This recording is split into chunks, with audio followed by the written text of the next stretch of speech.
హిందూ ధర్మ చైతన్య వేదిక అలాగే పరశురామ సేన పక్షాన ఈరోజు ఆంధ్రప్రదేశ్లో ఉన్నటువంటి హిందూ సమాజం మొత్తానికి కూడా చెప్పదలుచుకున్నటువంటి విషయం ఏంటంటే, ఒక రాజేష్ అనేటువంటి ఒక పిచ్చి పట్టినటువంటి వ్యక్తి ఒక మతం గురించి, హిందువుల గురించి, హిందూ మనోభావాల గురించి నోటికి వచ్చినట్టు మాట్లాడితే ఆ మాట్లాడిన వ్యక్తికి తీసుకొచ్చి ఒక అసెంబ్లీలో కూర్చోబెట్టేటువంటి పరిస్థితిని ఇవాళ చంద్రబాబు నాయుడు కలగజేసాడు అంటే, మిగతా కులాల పట్ల, మిగతా మతాల పట్ల చంద్రబాబు నాయుడుకు ఉన్నటువంటి నిబద్ధత ఏంటి?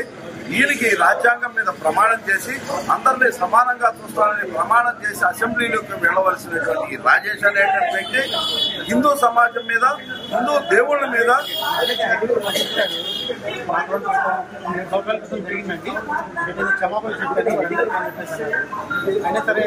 అంటే తప్పు. దళితుడైతే దళితుడనే ఎవరో చిన్నచూపి అని చూసారా? నువ్వు దళితుడైతే హిందువుల మతాలని, హిందూ దేవతల గురించి నోటికొచ్చినట్టు మాట్లాడచ్చా? అంటే ఇవాళ నీకు శాసనసభ్యుడిగా పోటీ చేయడానికి నీకు అవకాశం సీట్ ఇచ్చారు కనుక ఇవాళ క్షమాపణ చెబుతావా? ఇదే మాట 7 సంవత్సరాల క్రితం జరిగింది అని అన్నదానికి ఆ రోజునే నువ్వు తప్పు అని భావిస్తే ఎందుకని క్షమాపణ, ఆ రోజు క్షమాపణ ఎందుకని చెప్పలేకపోయావు? ఇవాళ హిందూ సమాజం ఓట్లు కావాలి కనుక, వీళ్ళందరూ ఓట్లు వేయాలి కనుక ఇవాళ నువ్వు క్షమాపణ చెబుతున్నాను, నా తప్పు అయిపోయింది వదిలిపెట్టండి అని అంటున్నావు. నువ్వు ఒక్కడివే కాదు, నీకు సీట్ ఇచ్చినటువంటి చంద్రబాబు నాయుడు కూడా శిక్ష అనుభవించి తీరాల్సిందే. చంద్రబాబు నాయుడు కూడా సామాన్యమైనటువంటి వ్యక్తి ఏం కాదు, హిందూనేనే చెప్పుకుంటాడు ఆయన. కానీ విజయవాడలో 42 గుళ్లను కూలగొట్టినటువంటి చరిత్ర చంద్రబాబు నాయుడుది. ఒక హిందువుల్ని దూషించాడనో, లేకపోతే కులాల మధ్యన, మతాల మధ్యన, వర్గాల మధ్యన వైషమ్యాలు పెట్టేసినటువంటి ఇటువంటి చంద్రబాబు నాయుడు లాంటి వాళ్ళు, ఇలాంటి వాళ్ళని, అరాచకవాదుల్ని, అసాంఘిక శక్తుల్ని, అవినీతి పనుల్ని ప్రోత్సహించడం తప్ప ఆయన చేసినటువంటి ఘనకార్యాలేంటి? ఇలాంటి వాళ్ళ ప్రోత్సహించేది? ఇటువంటి వ్యక్తి, ఈ పిచ్చి పట్టినటువంటి వ్యక్తి మాట్లాడేటువంటి మాటల్ని మనం కనుక సమాజం యాక్సెప్ట్ చేసినట్టయితే దీన్నే ముందుకు తీసుకుని వెళ్ళి రేపు అసెంబ్లీలో చాలా దారుణంగా ఇటువంటి వాళ్ళు ప్రవర్తించేటువంటి పరిస్థితులు ఉంటాయి.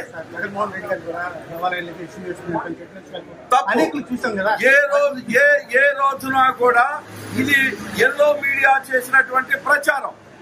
ఇది జగన్మోహన్ రెడ్డి గారు ఏ రోజున కూడా షూ వేసుకొని గుళ్ళోకి వెళ్ళినట్టుగా మీరు ఒక్క ఫోటో కూడా చూపించలేరు. ఇది కావాలని చేస్తున్నటువంటి ప్రచారం. ఓకే, ఎవ్వరు చేసినా తప్పే. అది చంద్రబాబు నాయుడు చేయనివ్వండి, జగన్మోహన్ రెడ్డి గారు చేయనండి, ఎవరు చేసినా సరే హిందువుల సమాజం పట్ల నువ్వు ఇంకో కులం వాడు అయితే ఇంకో కులాన్ని వ్యతిరేకించమని, బూతులు తిట్టమని ఎవరైనా రాసి పెట్టుందా? రాజ్యాంగం మీకు ఆ హక్కు ఇచ్చిందా? లేకపోతే మీకున్నటువంటి మీ మత స్వేచ్ఛ ఎదుటి మతాన్ని తిట్టమని చెప్పిందా?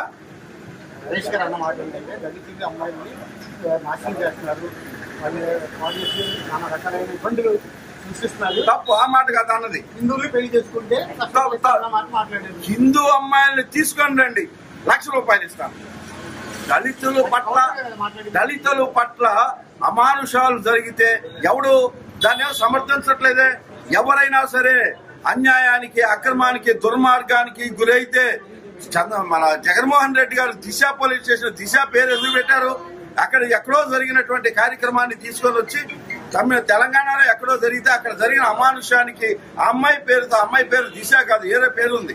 ఆ దిశ అనే పేరు తెలంగాణ వాళ్ళు పెట్టారు. ఆ పేరుతోనే ఇక్కడ పోలీస్ స్టేషన్లు ఏర్పాటు చేసినటువంటి వ్యక్తి జగన్మోహన్ రెడ్డి గారు. వ్యక్తికి ఒక అన్యాయం, ఏ కులమైనా సరే, మతమైనా సరే, దుర్మార్గం అనేది జరిగినప్పుడు దాన్ని మనం వ్యతిరేకించాల్సిందే, ఏ సమాజమైనా వ్యతిరేకించాల్సిందే. కానీ చంద్రబాబు నాయుడు ఏం చేశాడు? ఒక హిందువులకు వ్యతిరేకంగా చేసేటువంటి ఒక కార్యక్రమాలు చేసేటువంటి వ్యక్తిని తీసుకుని వచ్చి అసెంబ్లీలో కూర్చోబెడితే హిందూ సమాజానికి ఏ రకమైనటువంటి మెసేజ్ ఇవ్వదలుచుకున్నాడు? నోటికి వచ్చినట్టు మాట్లాడే వాళ్ళకల్లా అసెంబ్లీ సీట్ ఇస్తాం, నోరు ఎక్కువగా ఉన్నవాడికి, బూతులు తిట్టేవాడికి మేము సీట్లు ఇస్తామని అనుకుంటే బూతులు తిట్టడానికి చాలా మంది ఉన్నారు. దానికి భారతదేశం 140 కోట్ల మంది జనాభా, ఇంత పెద్ద రాజ్యాంగం అవసరం లేదని చెప్పి ఈ సందర్భంగా చంద్రబాబు నాయుడు గారిని మహారాజేష్ అనేవాడు ఒక పిచ్చి పెట్టిన మనిషి. ఆ పిచ్చి పెట్టిన మనిషికి గురించి మాట్లాడాల్సినటువంటి సంస్కారం నాకు లేదు. నేను చంద్రబాబు నాయుడు గారిని హెచ్చరిస్తున్నా. ఆయన్ని గనక మీరు తప్పించకపోతే నీ తెలుగుదేశం పార్టీ సంగతి కూడా ఏంటో చూస్తామని చెప్పి ఈ సందర్భంగా ఆయనకి హెచ్చరిక చేస్తున్నాను. నేను దళితుడు కోణంలో ఆయన్ని నేను మాట్లాడలా.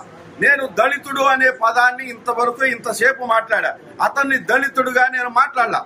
హిందూ దేవుళ్ళ పట్ల, హిందూ సమాజం పట్ల ఒక చిన్న చూపు చూస్తూ హిందువులు దేవతల్ని తిడుతున్నందుకు గాను అతన్ని నేను విమర్శించాను. కానీ అతను దళితుడు ఎన్ని సంవత్సరాలైనా సరే అది ఖచ్చితంగా మాకు కూడా ఎలక్షనే ఇది. మాకు కూడా ఎలక్షన్ కనుకే మేము మాట్లాడతాం. మాకు అవకాశం వచ్చింది. మాకు కూడా మేము ఎదట మతం వాళ్ళని కించపరచాల్సిన అవసరం మాకు లేదు. మాకు హిందూ సమాజంగా మేము కొన్ని భరించాం. నోటుకు వచ్చినట్టు మాట్లాడితే ఏ రోజునో కూడా రోడ్డు మీదకి వచ్చి తగాదాలు ఆడటానికి మేము ఏ రోజున బయటికి రాలా. కానీ ఈ రోజున మాకు నిన్ను ఓడించడానికి కావాల్సినటువంటి అవకాశం మాకు దొరికింది. మా అవకాశాన్ని వినియోగించుకుంటాం. నువ్వు ఎలక్షన్ల కోసమే నువ్వు ఇవాళ క్షమాపణలు చెప్పావు, లేకపోతే 7 సంవత్సరాల్లో నువ్వు చెప్పకుండా ఉండేవాడివి కాదు. దీనికోసమే చెప్పావు. మేము ఈ ఎలక్షన్ ఏంటో చూపించుకుంటాం, ఉపయోగించుకుంటాం. నీ ఎంత ఏంటో మేము తెలుస్తాం.